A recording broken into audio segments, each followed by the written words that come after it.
kendala saya kira memang mengapa kawasan pantai barat Sumatera ini agak lambat.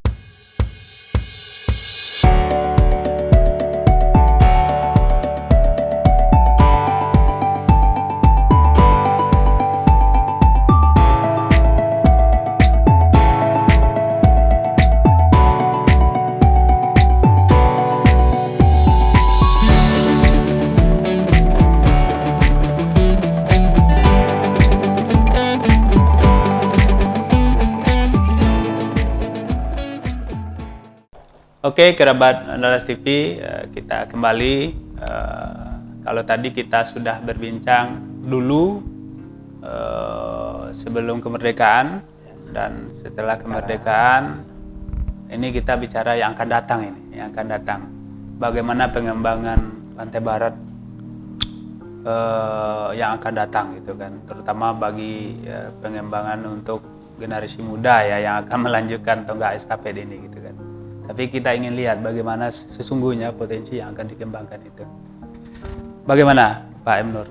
Kita melihat potensi yang akan dikembangkan ke depan itu seperti apa? Baik, jadi konsep pengembangan wilayah selama masa Orde Baru ditambah dengan masa reformasi untuk kawasan Pantai Barat Sumatera sudah cukup baik. Juga sangat perlu ditambahkan atau dikembangkan. Beberapa sektor yang perlu ditambahkan mungkin juga ini prospek untuk masa depan. Misalnya perkebunan masih harus kita kembangkan dengan membangun pelabuhan-pelabuhan yang terdekat di sekitar pelabuhan. Di sekitar perkebunan. Ya.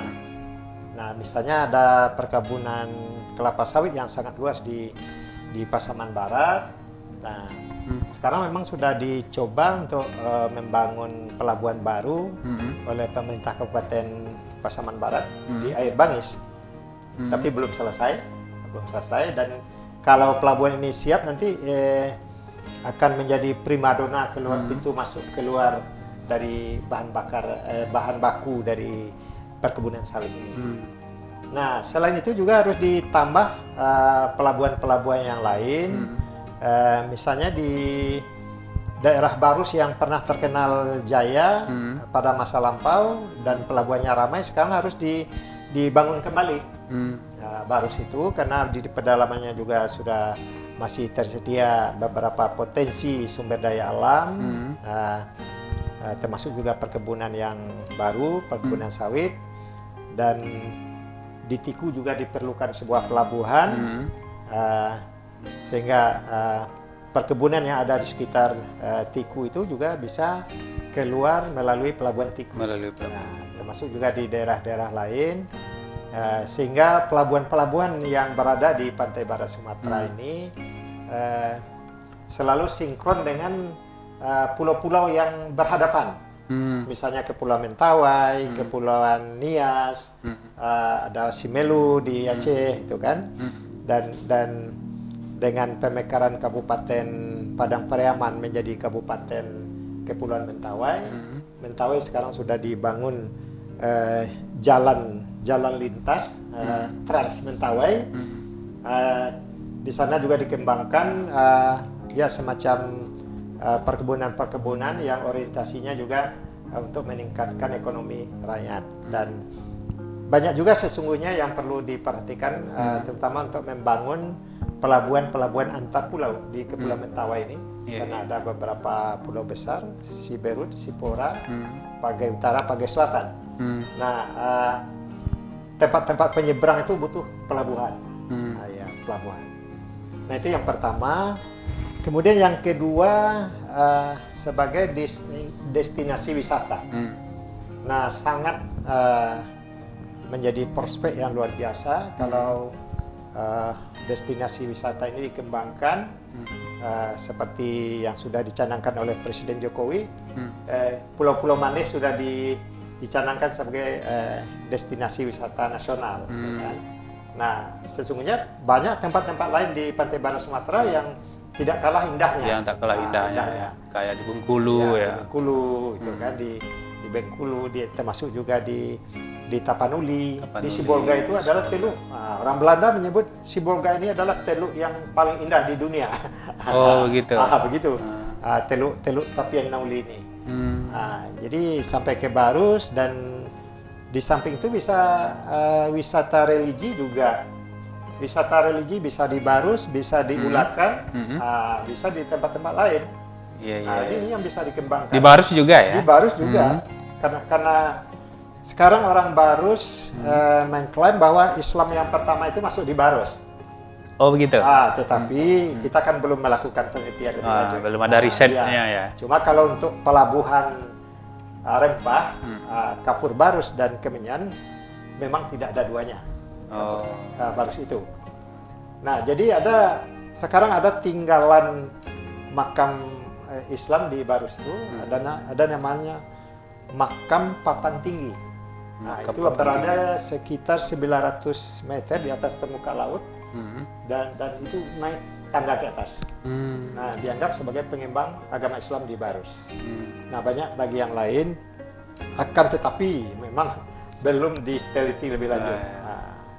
Nanti diteliti lah Nanti dulu. diteliti lah, insya Allah. Sekarang kita baru saja mengamati Barus ini sebagai pusat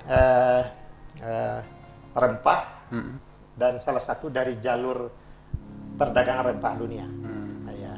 Jadi memang prospeknya untuk pengembangan ke depan cukup besar ya? Cukup besar. Baik dari sektor kemaritiman, perkebunan, maupun pariwisata. Ya. Tinggal lagi bagaimana pemerintah memperhatikannya secara sebaik-baiknya. Perlu ada blueprintnya lah ya untuk ke arah pengembangan di Pantai Barat. Pengembangan yang jelas lah. Pengembangan yang jelas ya. Jangan tanpa arah ya. Jangan tanpa arah. Atau ada juga usulan Pak Emnur, misalnya kalau kita kan punya perkebunan cukup besar, kenapa pengolahan produk hilirnya itu tidak dibangun aja di sini gitu kan? Misalnya untuk buat apa gitu kan? Iya, seharusnya kita kan sudah lama berpikir ke arah itu. Iya. Tapi karena kita semuanya punya, semua bahan baku yang ada di dunia kita punya.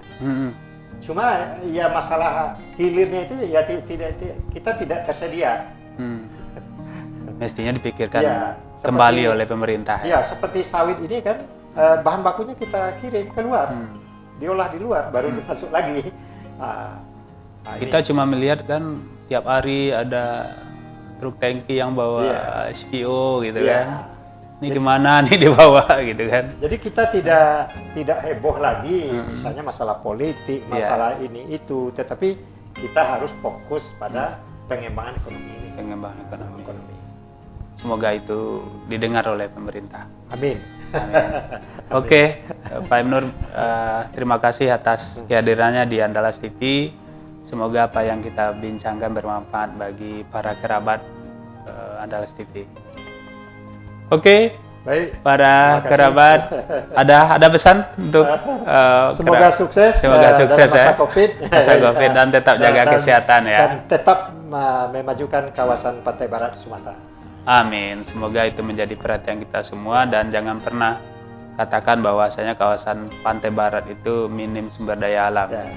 Sudah saatnya kita rubah narasi yang itu narasi usang lah itu gitu kan. Kalau minim itu gitu kan. Demikian kerabat Andalas TV perbincang kita dengan sejarawan Universitas Andalas Bapak Dr. Emnur. Semoga bermanfaat. Sampai jumpa lagi di lain kesempatan.